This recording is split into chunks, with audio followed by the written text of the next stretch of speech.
অতিরিক্ত যদি গরম হয় তাও এটা ব্যবহার করতে পারবেন, এটা খুবই আরামদায়ক ভাবে পড়তে পারবেন, কারণ কাপড়টা হচ্ছে পিচ্ছিল কাপড়, এটাই হচ্ছে কাপড়ের বিশেষত্ব।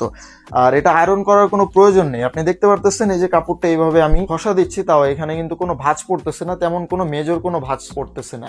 আর এই শার্ট আয়রন করার কোনো প্রয়োজন নেই। এখানে আমরা ইউজ করেছি চায়না মাইক্রোস্টিচ ফ্যাব্রিক, এটাকে স্পেন্ডেক্স ফ্যাব্রিক বলা হয়।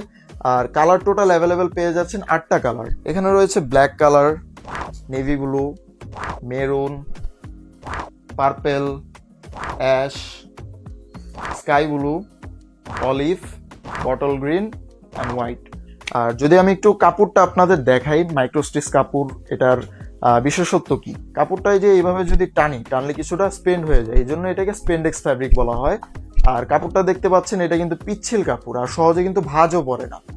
এই শার্টগুলো আয়রন করার কোনো প্রয়োজন হয় না, এটা যদি এইভাবে টানেন, এইভাবে যদি ঘষা দেওয়া হয়, তাহলে এটা কিন্তু ওরকম ভাঁজ পড়তেছে না, তেমন কোনো ভাঁজ দেখতে পারতেছেন না কাপড়ে। আর এটা পিচ্ছিল কাপড় হওয়াতে গরমে পরার জন্য খুবই আরামদায়ক।